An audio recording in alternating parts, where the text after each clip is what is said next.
Bonjour à vous tous, je m'appelle Jean-Luc Gentieux et je vous propose d'attendre 1 à 2 minutes le temps que tout le monde puisse prendre place avant de commencer cet échange très particulier, profond également, très intéressant à suivre pour transformer toute votre vie. Voilà, à tout de suite dans quelques minutes.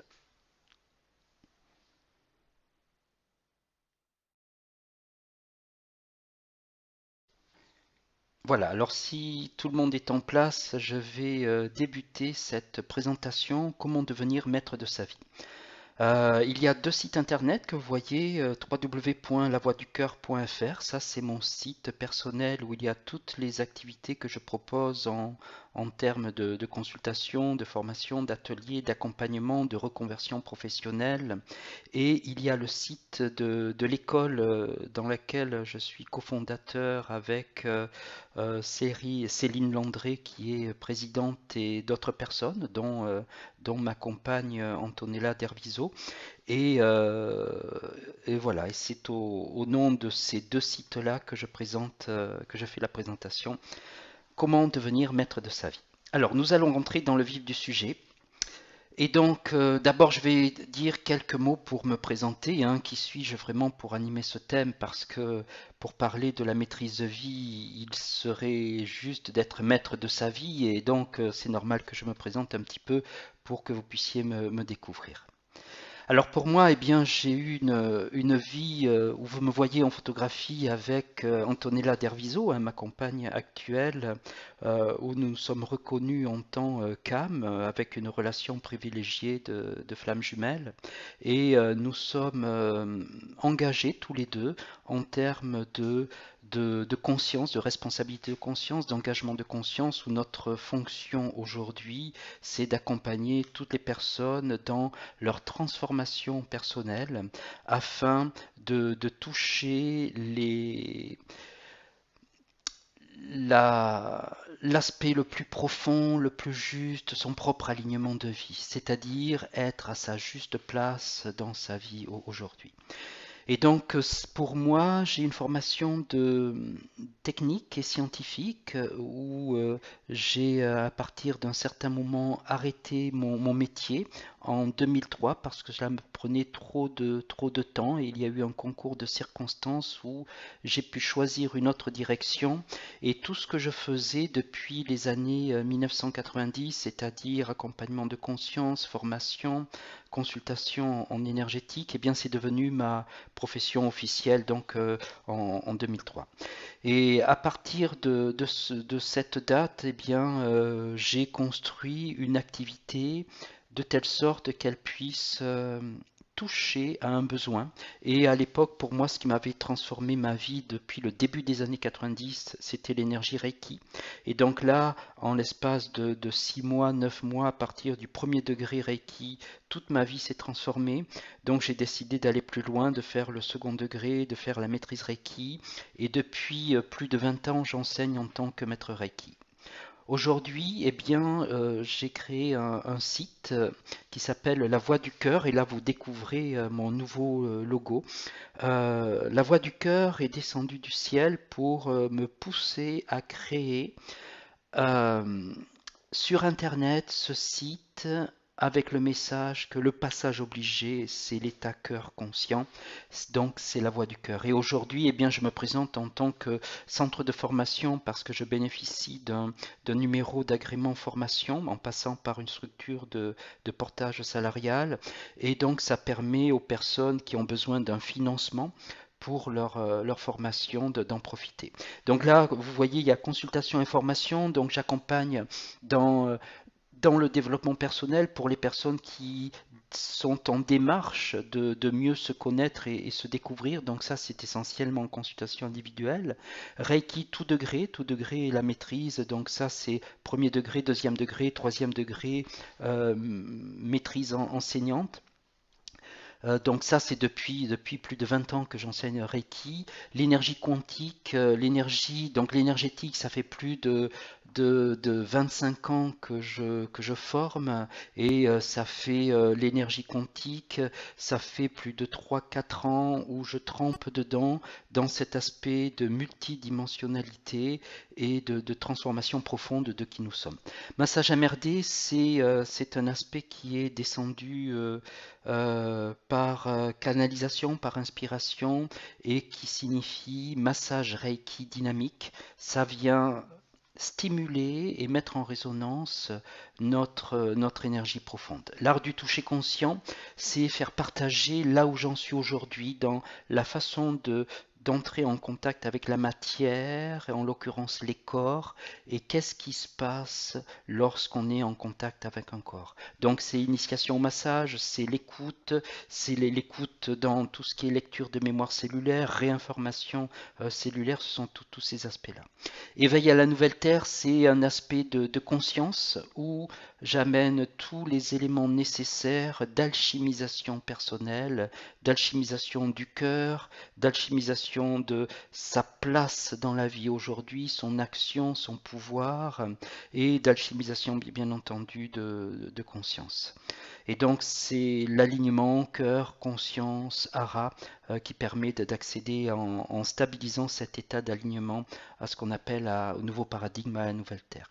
Reconversion professionnelle parce que j'accompagne dans différentes directions, que ce soit la perte du poids intelligente, que ce soit l'énergétique, que ce soit des aspects de psychosymbolisme ou numérologique pour savoir décoder l'âme et orienter la personne très très rapidement vers l'essentiel de sa vie. Perte de poids, donc j'en ai déjà parlé. Médiation de couple, j'accompagne des couples et des groupes en conscience dans le sens de fluidifier la relation indépendamment de la finalité, parce qu'on peut très bien construire en conscience une séparation ou une réunification de couple. Fin de vie, c'est la formation qui s'appelle AUP, accompagnement dans l'ultime passage, et médiumnité, parce que j'ai beaucoup d'expérience en termes de médiumnité. Je reçois moi-même de l'information, même si j'en parle pas souvent. C'est cet aspect-là que j'utilise en complément et que je ne mets pas sur la place publique. Donc j'accompagne de nombreux médiums depuis plus de 25 ans et aujourd'hui il est essentiel d'avoir un accompagnement de qualité parce qu'il y a des pièges de conscience et il y a de réels dangers à s'ouvrir à la médiumnité comme ça sans aucune connaissance. Voilà, donc voilà un petit peu pour ma présentation, on va rentrer dans le vif du sujet. Alors par rapport à la maîtrise, c'est quoi la différence aujourd'hui entre maîtrise, contrôle et éveil? Souvent on entend des petites phrases qui disent OK, je maîtrise la situation. Mais est-ce que ça signifie être dans la maîtrise que de maîtriser une situation? Vous voyez, c'est pour ça qu'on va démystifier ce mot maîtrise et puis je vais l'orienter dans deux directions. La direction de la dualité et la direction d'une vision qui va être beaucoup plus unifiée. Alors, est-ce que de la maîtrise, pour vous, c'est le contrôle?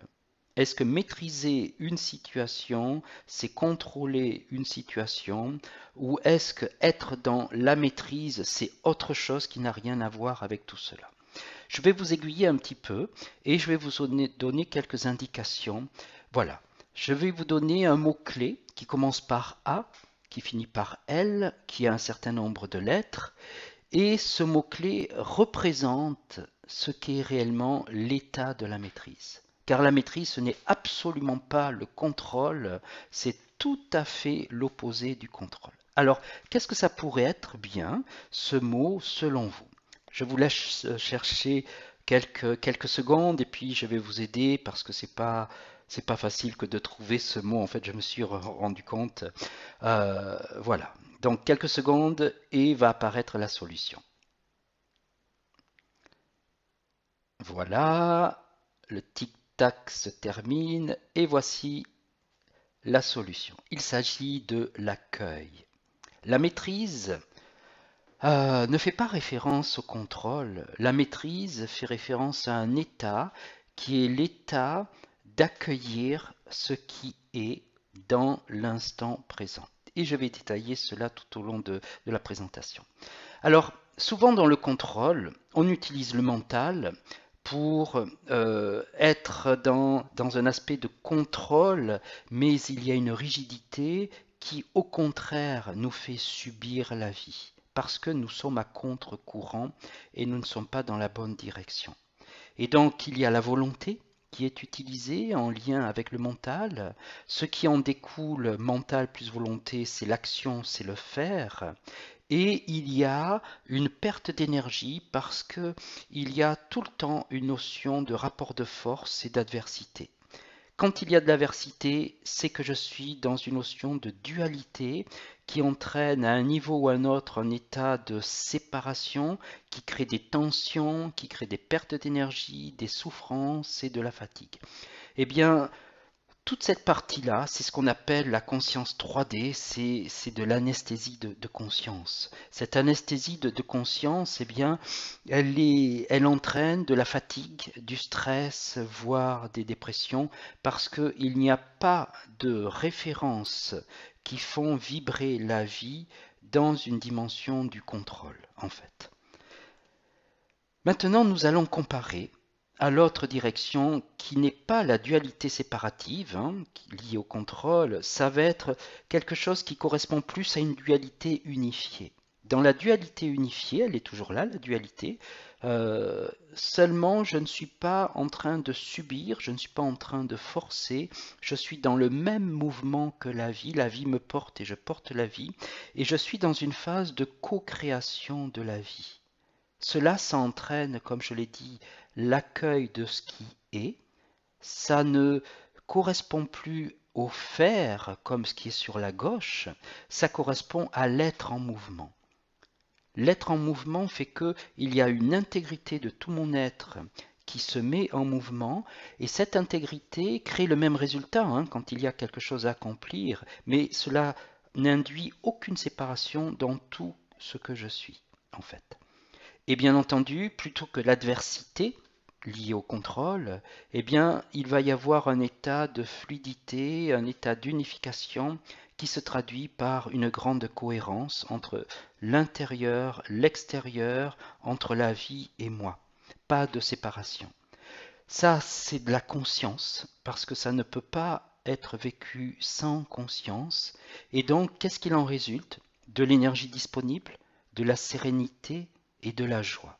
Alors, quand vous voyez ça, qu'est-ce que vous préférez vivre? Anesthésie de conscience avec de la fatigue, du stress, de la dépression, ou alors de l'énergie, de la sérénité, de la joie en partage? Vous voyez? Donc, le choix est vite fait quand on regarde cela. Et donc, quelle est la différence? Comment? Parce que aujourd'hui, la plus grande majorité vit dans une notion de contrôle, de protection, de défense, et ça amène des états de séparation, des états réactionnels. Vous voyez? Et donc, comme tout le monde aimerait vivre dans la conscience, l'énergie, la sérénité, la joie en partage, eh bien la question à se poser, c'est comment passer de l'un à l'autre? C'est ce que nous allons découvrir tout au long de cette présentation. Alors, ouvrez bien vos oreilles, parce que vous allez comprendre, c'est très simple ce qui va être expliqué. Tout le travail nécessite à travailler et harmoniser sur notre ego qui est dit négatif. Et on va voir à quoi cela correspond. Le passage obligé, eh bien, c'est vrai, réellement l'apprivoisement de notre ego négatif. Donc, l'ego négatif, à quoi ça correspond? Nous allons rentrer dans le détail parce que les questions que l'on se pose, que l'on pourrait se poser, c'est quoi? Est-ce que l'ego sert à quelque chose? Est-ce que l'ego est négatif, donc il est à détruire, à faire disparaître? Ou est-ce qu'au contraire, notre ego est nécessaire à être en harmonie? Qu'est-ce que vous en pensez? Et où est-ce que vous en êtes dans votre vie? Est-ce que votre ego est plus négatif ou plus positif? Et on va démystifier et clarifier un petit peu tout cela. L'ego négatif et l'ego positif. Eh bien, c'est un jeu de l'ego et cette image, je l'ai choisie parce qu'elle est, tout le monde la comprend, hein. C'est un petit peu la voix de l'ange ou la voix du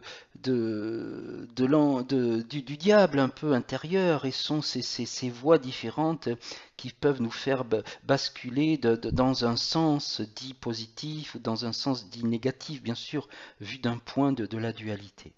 Alors, qu'est-ce qui se passe en général avec l'ego quand il n'y a pas de conscience ou avec l'ego négatif? Souvent, il y a une identification. Je suis identifié à mon émotion vécue, à la colère, et je deviens la colère. Et comme je deviens la colère, je ne peux pas voir et constater que je ne suis pas la colère. Et comme je suis identifié à la colère, eh bien, pour être dans la sérénité, la joie, eh bien, c'est perdu. Si je suis dans un état d'observation, c'est pas mal si je sais observer l'énergie, par exemple, de la colère, parce qu'elle va pas me prendre au piège. Mais aujourd'hui, pour une personne qui est en démarche, en début de démarche de développement personnel, c'est pas facile que de savoir maintenir un état d'observation neutre sans tomber dans le piège de l'identification. Donc c'est là où il y a bien entendu l'accompagnement du spécialiste, du thérapeute qui va être très utile. Quelque chose de mieux pour être dans quelque chose de constructif, c'est réellement la conscience. Et pour investir dans la conscience, il y a à s'engager. Et même en étant engagé en conscience, c'est pas gagné, parce que comme nous vivons dans l'énergie de l'humanité, à tout moment, nous pouvons basculer dans des états de séparation profonds. Donc, un attribut de la maîtrise, ça peut être l'aspect suivant, ça pourrait être dans ma capacité à revenir dans mon alignement le plus rapidement possible. Si je suis dans l'inconscience, eh bien, tel un petit enfant qui fait un caprice émotionnel pour avoir un paquet de bonbons, eh bien, il peut y rester toute la journée. Mais si je suis conscient, c'est-à-dire si je suis conscient, je suis beaucoup plus grand, eh bien même si j'ai pas un paquet de bonbons, eh bien je vais revenir à mon axe et je vais continuer mon chemin, vous voyez? Et ça va être ça la différence. La rapidité à revenir à son alignement est un indicateur de maîtrise de vie et nous allons approfondir cet aspect-là. Ego, qui es-tu? Et là, eh bien, je vais présenter différents aspects de l'ego, différentes facettes. Ça vous parle. Ce sont les cuirasses intérieures. C'est le défenseur. C'est celui qui est prêt à se protéger. Donc, système de défense, système de protection.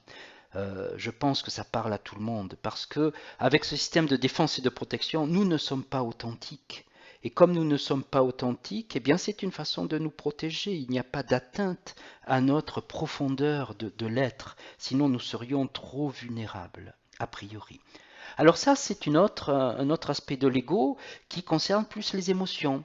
Eh bien, c'est l'ego, dans ce cadre-là, ça va être considéré une maman avec son enfant en hypermarché ou en supermarché, et puis son enfant veut un paquet de bonbons, et ben il fait une crise. Ben, sa maman, elle est bienveillante, dans l'amour, elle essaye de le raisonner. Eh ben, prenez ce petit enfant, mettez-le à l'intérieur de vous. C'est une facette de l'ego négatif qui est liée aux émotions.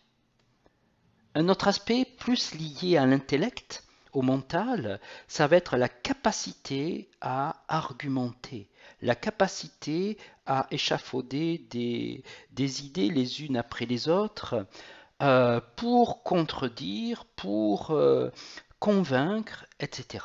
C'est une facette de l'ego qui est très très très forte en Occident. Un autre aspect de l'ego, eh bien, ça va être de jouer. Ça va être de jouer dans le sens de la manipulation, de la séduction, du pouvoir. Ça va être cet aspect-là. Une autre facette que vous reconnaissez, ben, c'est la facette de la célébrité. C'est moi je, moi je, moi je. J'ai besoin de reconnaissance et c'est du nombrilisme. Voilà, c'est cet aspect-là de l'ego, bien sûr, qui n'est pas positif, hein, qui est négatif. Hein. Toutes ces facettes sont dans la catégorie de l'ego négatif. Et la dernière image, eh bien ça, c'est le bourreau. C'est-à-dire si on vient titiller un bouton trop près ou trop directement, trop profondément, ben je peux réellement devenir un bourreau. Tout ça, ce sont des facettes de notre ego qui traduisent un petit peu une image de l'ego dit négatif. Dans toutes ces facettes, il y a la notion d'adversité. Vous voyez, donc quand il y a d'adversité, vous êtes forcément dans l'ego négatif. L'adversité, c'est un rapport de force par rapport à la vie et un état de non-fluidité.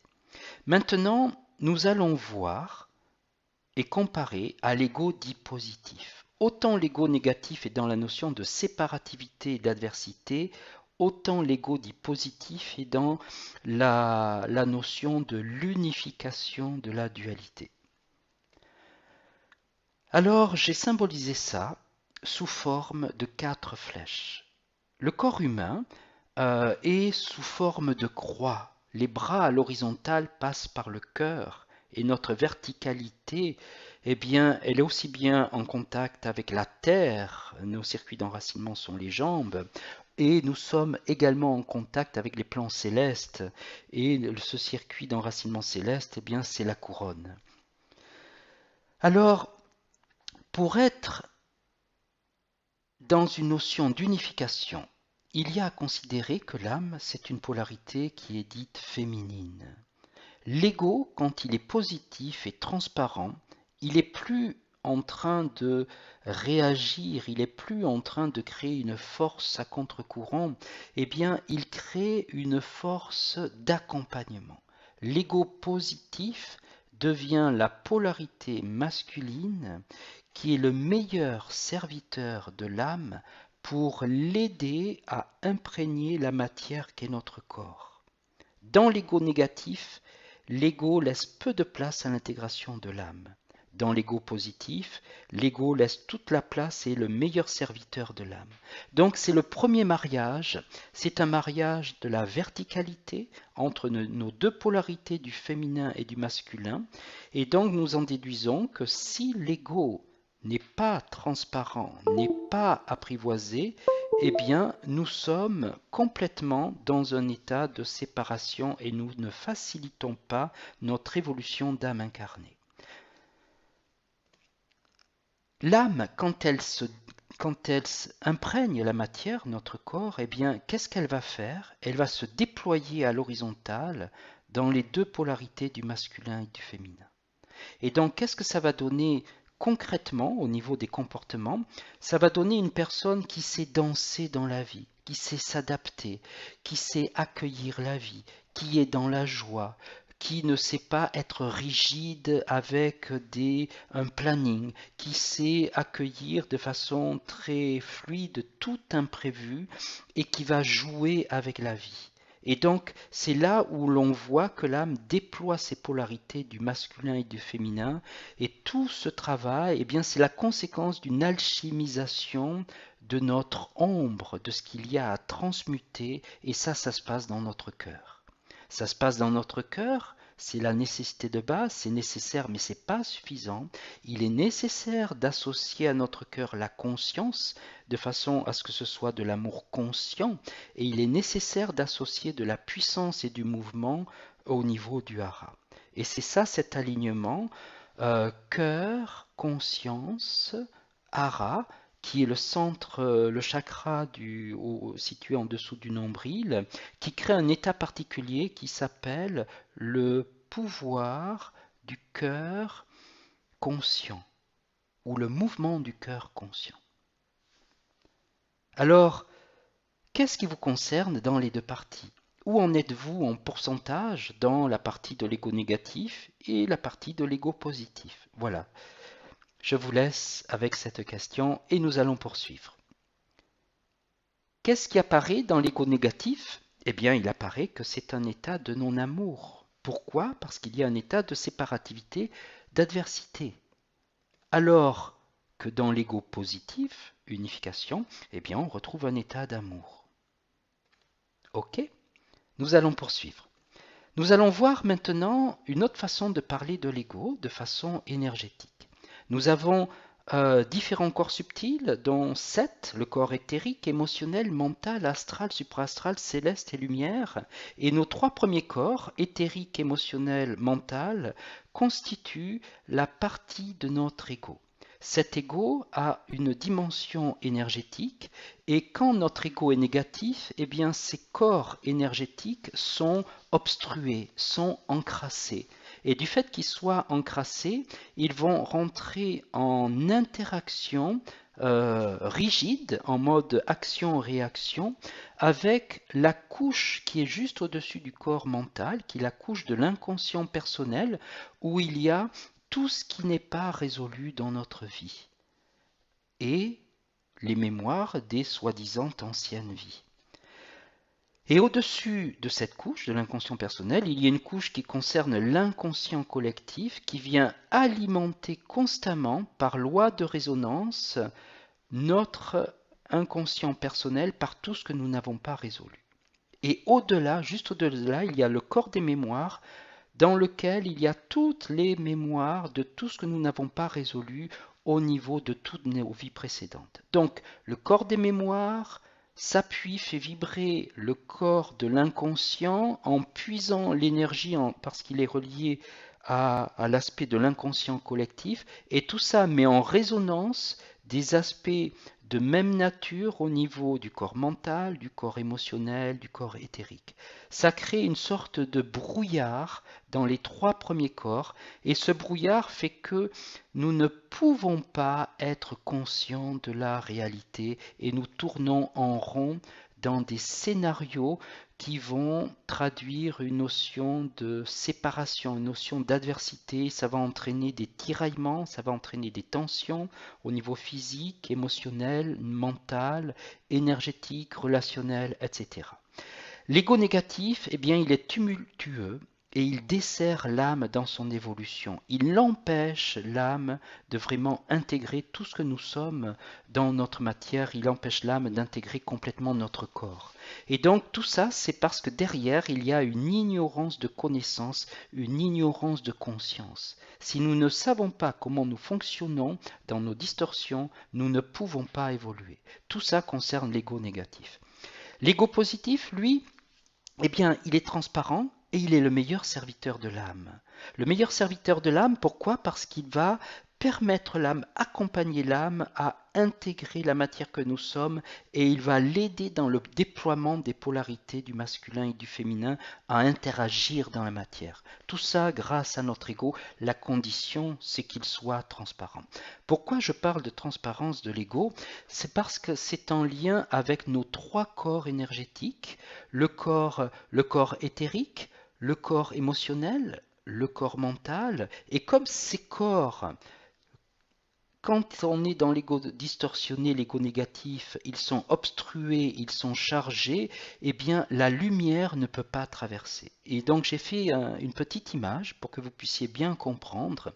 Quand il y a l'ego négatif, la lumière de nos corps de lumière, qui va tout le temps par venir vers alimenter nos corps sous-jacents, donc jusqu'à notre corps physique, comme les trois corps éthériques, émotionnels, mental ne sont pas suffisamment transparents, sont obstrués, ça crée un brouillard, eh bien notre propre lumière est réfléchie et rebondie. C'est ça qui se traduit par une notion d'ignorance de conscience.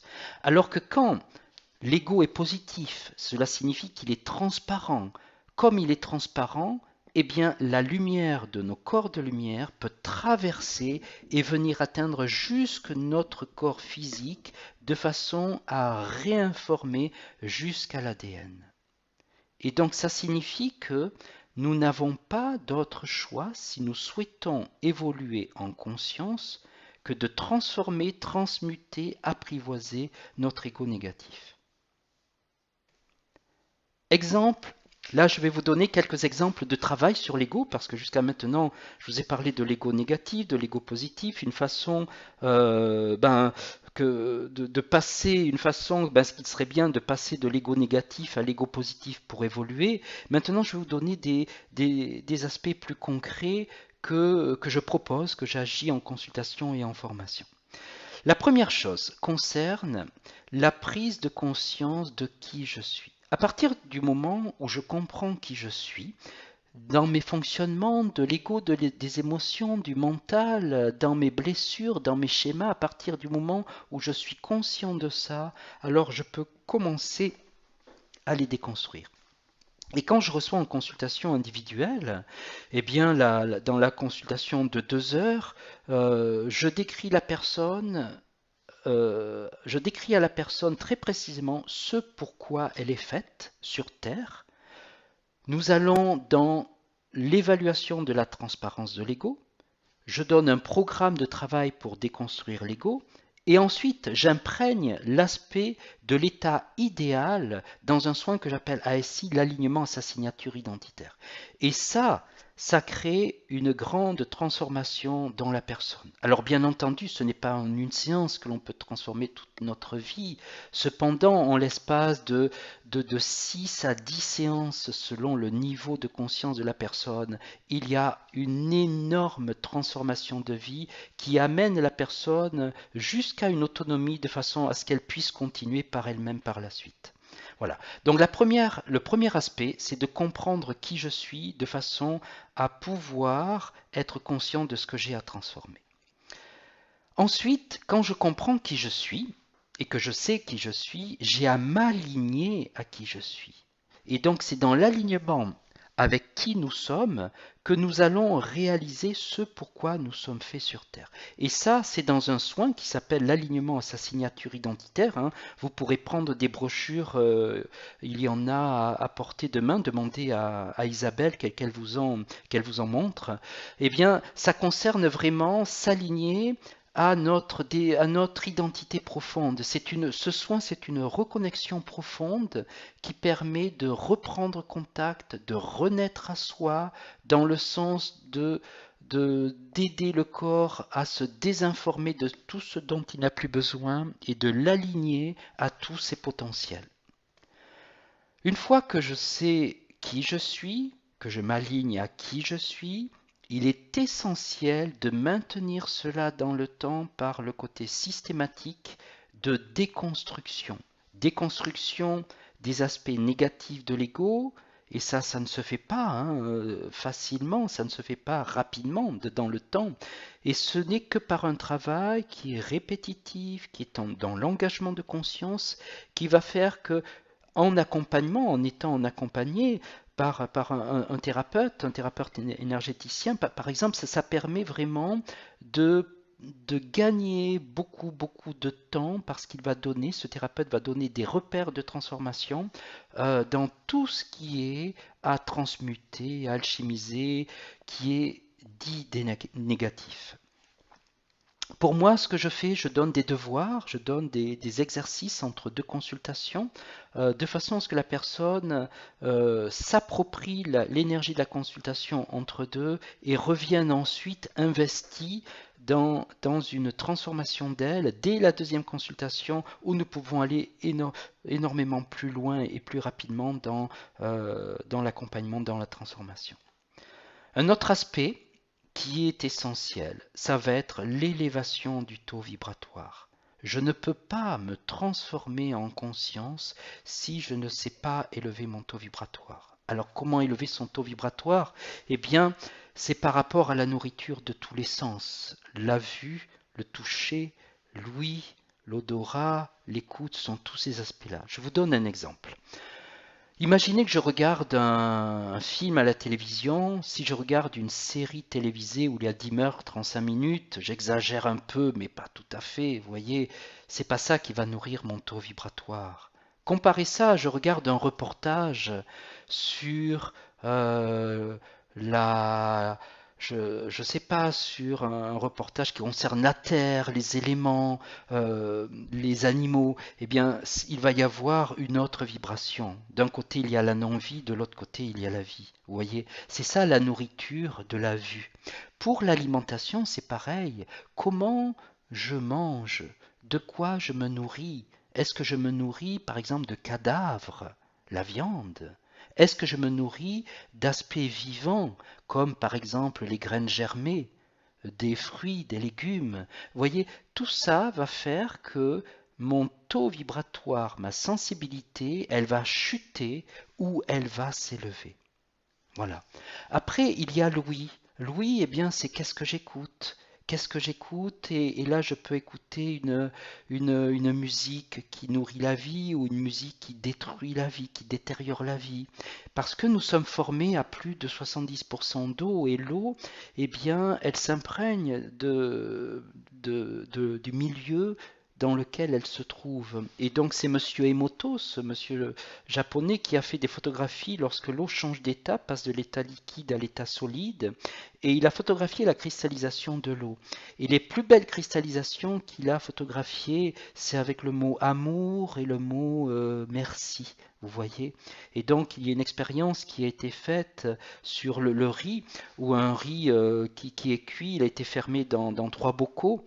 Le premier bocal, on écrit un cœur, on écrit je t'aime, et tous les jours, on va passer devant et on va émettre des intentions d'amour. Le deuxième bocal, on va lui dire, bah, t'es pas beau, t'es pas vilain, et donc on va le détester. Et le troisième bocal, on l'ignore. Et donc, au bout de quelques semaines, savez-vous ce qui se passe dans ces bocaux? Dans le premier bocal, où il y a ce riz, il y a une fermentation. Et donc, il y a du vivant qui se crée en termes de transformation. Dans le deuxième bocal, qu'est-ce qu'on trouve? Donc, le bocal où il y a, que l'on détestait, hein, où on envoyait de mauvaises énergies, eh bien, il y a de la moisissure, de la pourriture. Et dans le troisième bocal, que l'on a totalement ignoré pendant ces semaines-là, eh bien, il y a la pourriture et il y a une dégénérescence activée, encore plus active que dans le deuxième bocal. C'est pour ça que Monsieur Emoto dit attention à vos enfants, ne les ignorez pas. Vous voyez? Et donc, ça veut dire que comme nous sommes faits à plus de 75% d'eau, eh bien, tout ce que nous écoutons, que ce soit par l'oreille ou que ce soit eh bien, venant du mental, va agir dans le sens négatif ou positif au niveau de notre ego. Vous voyez? Et ça va élever notre taux vibratoire. Voilà, et je pourrais continuer comme ça la liste pour l'élévation du taux vibratoire et la méditation ou l'état méditatif, bien entendu, est une nourriture. Vous pouvez, sur mon site internet, lavoixducoeur.fr, demander une méditation gratuite, hein, de façon, donc c'est la méditation qui correspond à contact avec le moment présent, de façon à aider les personnes à maintenir des états. Donc, voilà quelques images qui simulent un petit peu l'éveil, l'état d'être au niveau lumineux. Et voici donc, si vous voulez prendre contact pour essayer une consultation avec moi-même, voilà, il y a les coordonnées de ma compagne. Alors voilà, je ne suis pas là présent avec vous, eh bien ça aurait été intéressant que je puisse répondre à vos questions.